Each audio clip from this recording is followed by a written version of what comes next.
可能这些猫才是城市真正的主人吧。在伊斯坦布尔转机，当天下午到达，隔天下午出发，留给我的只有23个小时。第二天我起得很早，想去加拉塔大桥上看日出。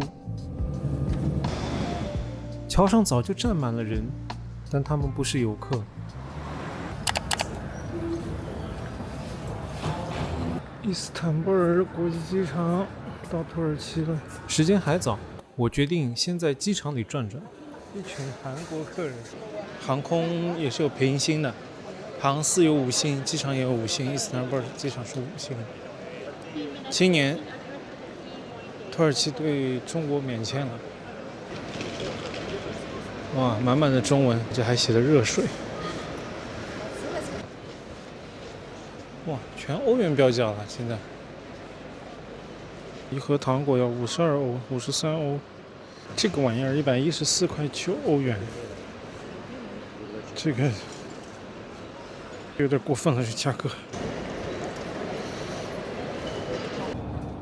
伊斯坦布尔修建了从机场到市区的地铁快线，而且和市区地铁线连接在一起，但是换乘特别长，走了大概有好几公里。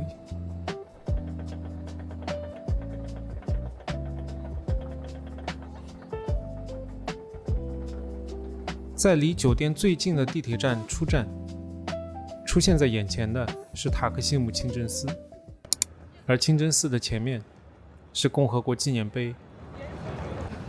这条怀旧电车路线也是伊斯坦布尔一个著名的景点。从机场一路走来，我没有看到成团的中国游客，倒是又遇到一群韩国游客。漂亮啊，这条街。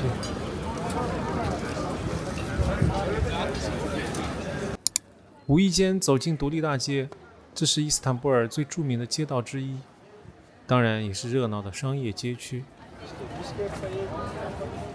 土耳其的传统点心，上面油亮亮的是一层糖浆，对我来说这太甜了。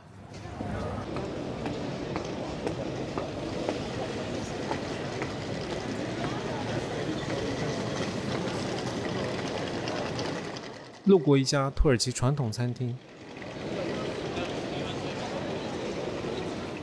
在一家餐厅的橱窗里能看到有人在做些什么，总是让人比较安心。发现伊斯坦布尔很多餐厅是刷评分的餐厅，有点宰客观感，有点担心啊。2000个人留下的评论，4.0的评分，这个我觉得比较真实，不像你看很多这个谷歌的这个餐厅上的评论，有1-2千个人评论，然后呢分数可以到4.8、4.9，是不可能的事情，不可能一个餐厅是每个人吃完都满意的，这个太假了，你别想。因为我看进出的这些人都像本地的中产阶级，这是一个应该还可以的餐厅。我看门口那个餐牌的时候，有一个土耳其大叔说不是伊斯坦布尔的，从南部过来玩的一个大叔，然后跟我聊了几句，我就趁机问他，我说这个餐厅怎么样，有什么东西可以好吃，然后说这个餐厅有年代，然后给我推荐了一个我也叫不出名字的一个东西，反正我刚才点了一会儿，上来看看这东西好不好吃。番茄汁水的味道，然后酸奶油的味道，肥肉的味道，我面包在下面。它面包现在搞碎了，放在下面，它不是一个大的面包。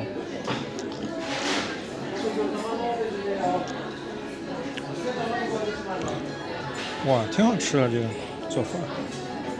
这样不错，这家餐厅选的可以。我现在发现土耳其可不只有kebab这个东西，土耳其对饮食这个事情还是挺在意的。今天坐的土耳其航空，哇，那个飞机餐我真的是吃过最好的一个经济舱的飞机餐，完全吃不出任何的那种冷冻食品微波炉加热的那种口感。然后给你的小面包是热的，是那种刚烤完出来的热的那个口感。飞机上还有一个大厨在那里忙进忙出。我点的这个菜叫伊斯冈德尔，伊斯冈德尔说是土耳其著名的一道烤肉料理。不是伊斯坦布尔的，要了一份那个肉，然后要一杯红茶，我看好像是775土耳其里拉，相当于15欧，人民币120了。吃完饭，继续沿着独立大街往前走，又看到这辆红色的复古有轨电车了。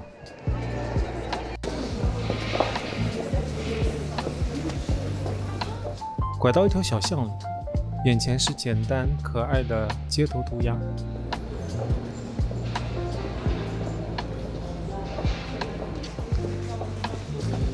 是一个很有味道的一条石板小路，通向海边。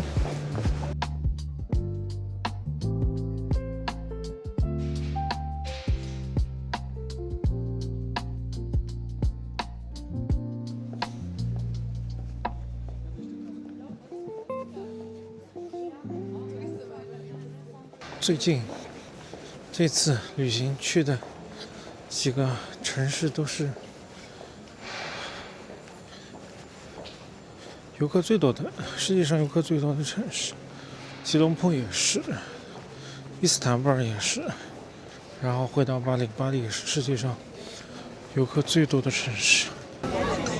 库勒西，刚才看。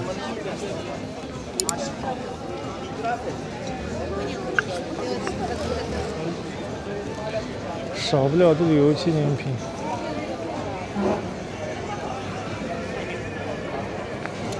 然后就是餐饮。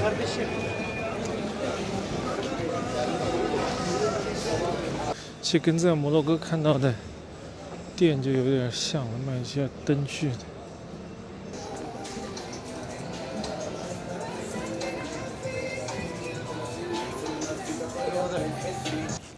目标是走到海峡的边上，然后看对面的夜景。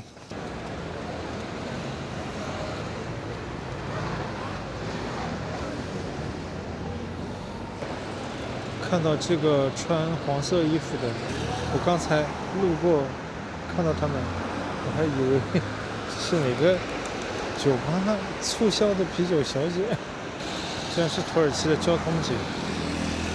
对不起，我错了。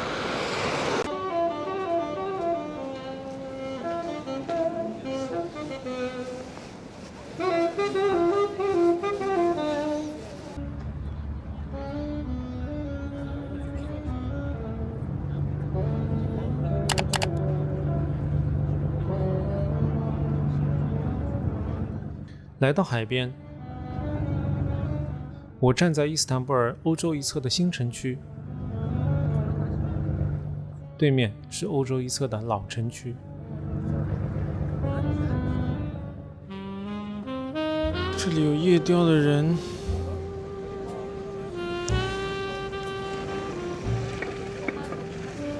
流浪的猫，拍照的游客。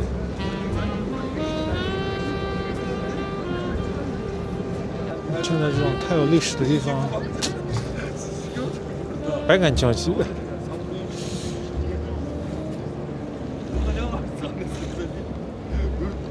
你可以想想，现在这些人不存在之后的几百上千年，这个城市肯定还在。不管是繁华的，或者是一般变成一个普通的小城市，这个城市一定还在，一定还会有另外的人坐在这里。看这边水域、海峡，看对面这些建筑，不管是伊斯坦布尔还是君士坦丁堡，也会有人坐在这水边，看着对面某一个普通的夜晚，看着对面。他可能比人更懂得这个城市到底发生过什么，以及在发生什么。只猫比我们更明白。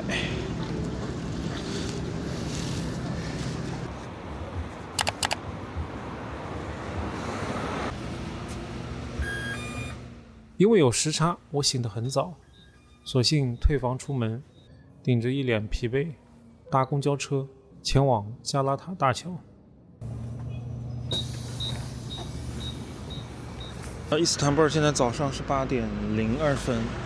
本来今天的日出是7点半，我想来这个叫克拉达大桥上看一下伊斯坦布尔的日出，但是今天是一个阴天，多云的阴天，所以就不着急，慢慢过来，所以到8点才到这里。还是有这个朝霞的那种感觉，然后整个伊斯坦布尔笼罩在一个灰蒙蒙的天色里，也就是这个大桥。到对面这个区，好像看起来不太宽的这个水面，实际上是连着海的，所以这是个海峡。天上飞满了海鸥。这座桥横跨金角湾，连接老城与新城，是新老城之间的交通要道。桥上还有轨电车。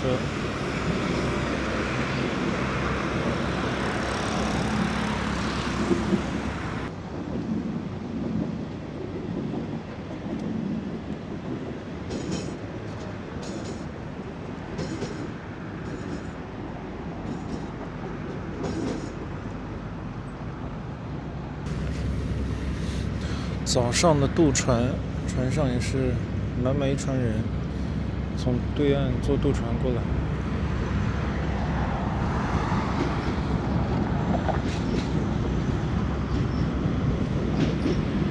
刚才在桥边的时候过来看，哇，桥上好多人，我以为是这些游客来拍风景的，结果呢，大家看看。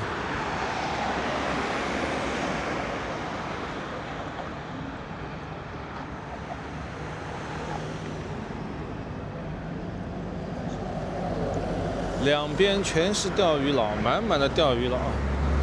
早晨应该是比较好钓鱼，我就看到上钩了。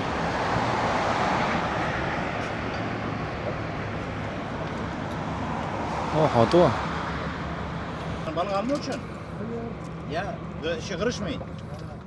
他们是钓鱼爱好者还是职业渔夫？我查了一些相关报道，得到的答案，也许两者都是。因为加拉塔桥是伊斯坦布尔最著名的钓鱼场，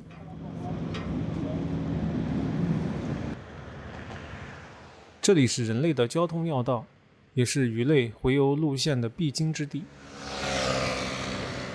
桥上的垂钓活动已经是多年的传统。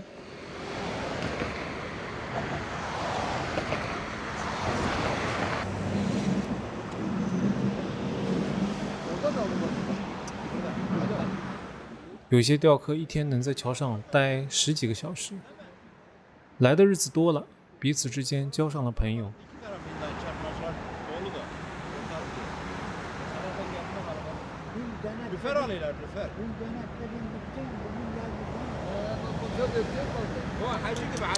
我听不懂他们说什么，然后用英文交流也比较困难。但是我猜啊，这些鱼钓上来不是为了娱乐，每天在这里钓这些小鱼是要卖的。当然，没有人能每天都吃掉1桶鱼，休闲社交之外，也不妨卖一卖鱼货，补贴一点家用。我查到一篇报道，是2017年的，说当时统计桥上有16%的钓鱼人在出售他们的鱼货。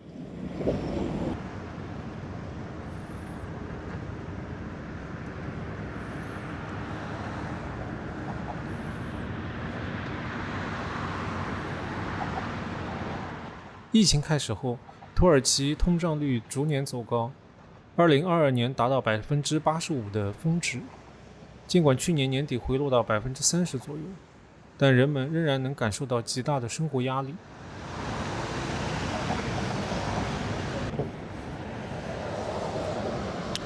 3月的伊斯坦布尔的早晨还是挺冷的，发现就是呼吸还会有哈气，说明这个气温并不高。这些钓鱼佬我看都是有一点年纪的大叔大爷们，一大早一大清早来钓鱼，因为桶里面的鱼已经满满一桶了，有些人，所以他们应该是天没亮之前就已经在这里钓鱼。哇，那个气温会更低，日复一日是很辛苦的一个工作，其实。哇，就钓这些小鱼。哦，哦，好多。Yeah. Yeah. Oh, good. Good.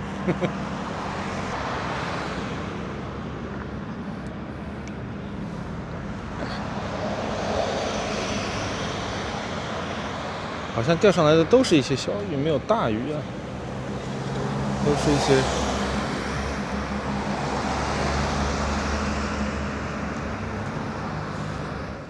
钓鱼的人太多，钓上来的鱼从大鱼变成了未长成的小鱼，对生态造成很大破坏。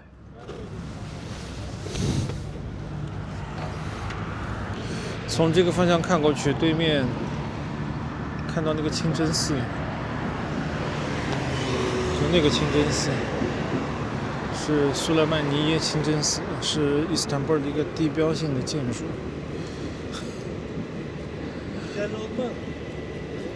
钓鱼佬们就在这里钓鱼，在这么一个历史性的地标建筑前面，这个场景。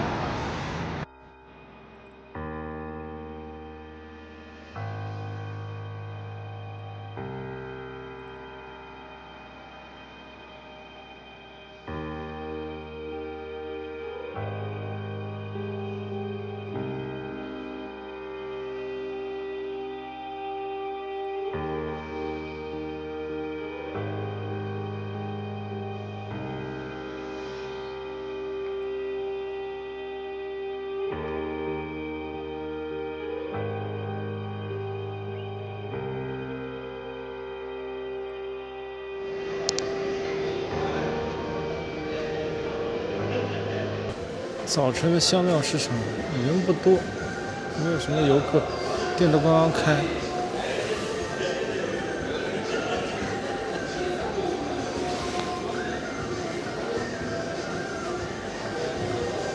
花茶 ，Hello。哎，spices。哦，这个我认识。然后很多不认识。刚才这个是藏红花，藏红花。哦，还有坚果啊，果干。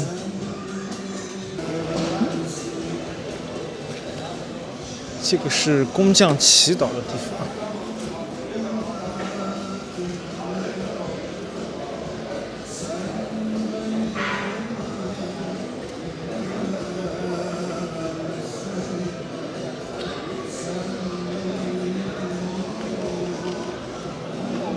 这里一条，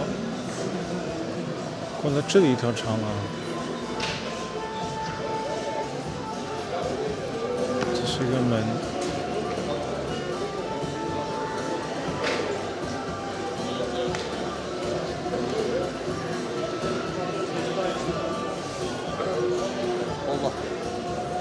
这里一个门。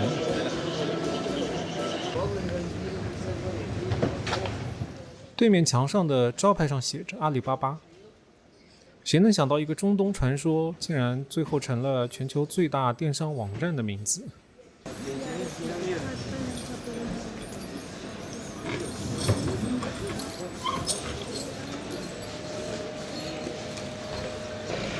早上一个逐渐苏醒的城市，小巷里都是商贩。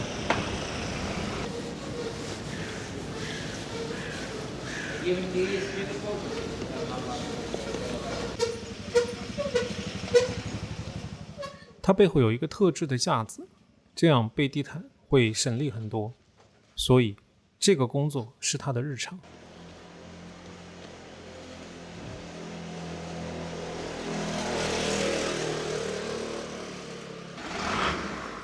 在土耳其这个世俗穆斯林国家，女士内衣不但可以公开售卖，大屏广告也没有遮遮掩掩。比较好笑的是，卖女士内衣的店是个大叔在看店，这个生意要怎么做呢？是个巨大的问号。这条街走上来好像都是卖童装的，小裙子。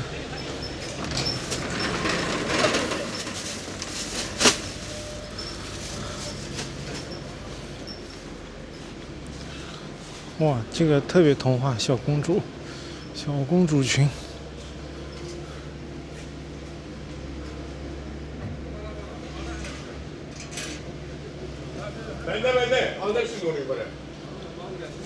还有小西装、小绅士服，千百年来一向如此。他们是做贸易的高手。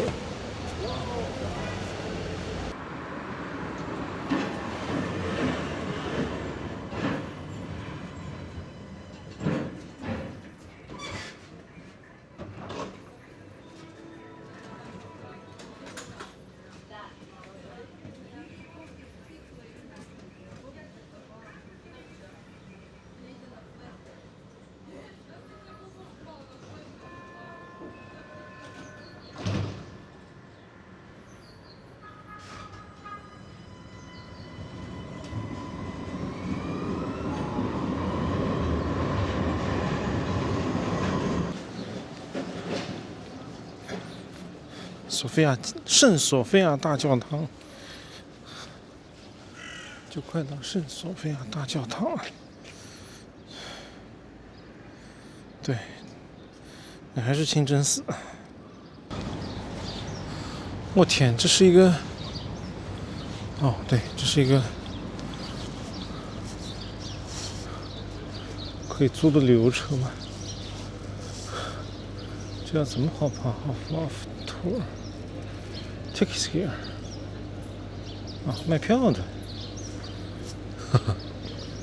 吓我一跳，我以为游客自己开呢。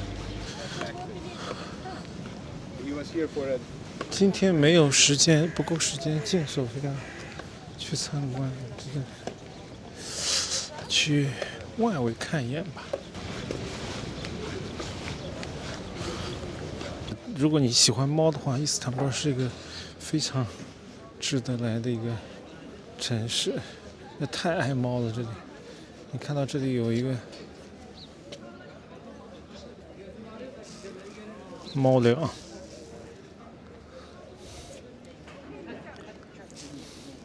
这个是给流浪猫准备的一个猫粮投放机，然后你可以给它捐款。塞钱进去给流浪猫捐款，给他们买猫粮，有猫的纪念品，看，包括猫的袋子。哎 ，Hello。Yeah。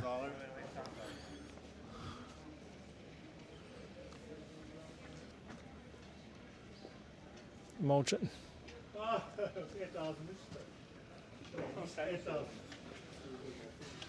This is a city of cats. Yeah. people. Yeah, people loves cats. Yeah.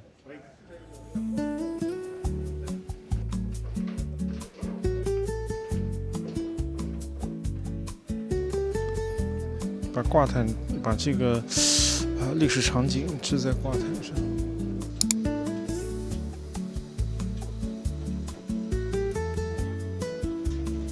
来排队买票参观的游客开始多了起来。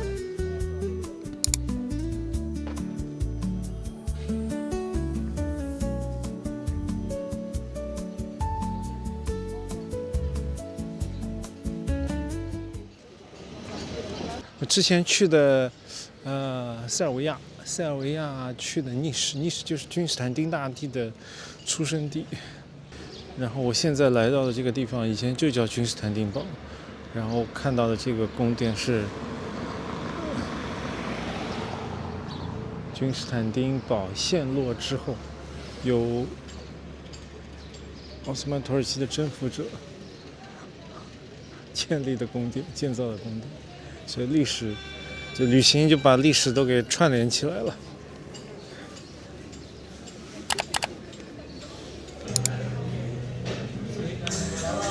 今天不够时间去参观索菲亚大教堂、索菲亚清真寺。找了隔壁的一个酒店的天台的咖啡，哇，这个位置非常好哎。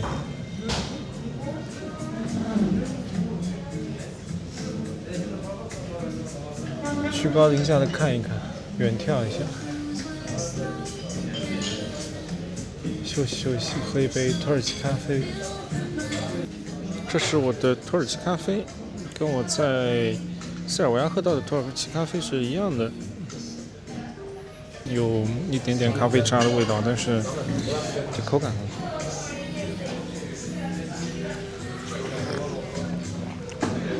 哇，杯子也很漂亮，看到吗？杯子底上的咖啡渣、咖啡粉，很苦很浓的。这个咖啡餐厅的环境也非常好。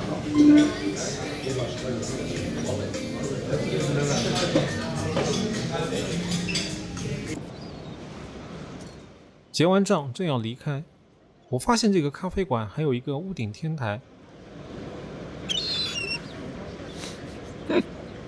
海鸥可以看到另一边的蓝色清真寺。海峡，连接亚欧大陆的海峡。我现在站在欧洲的部分。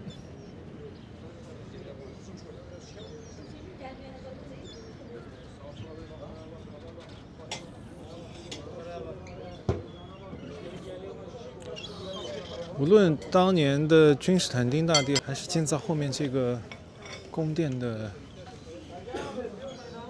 奥斯曼土耳其的征服者，在这个位置上，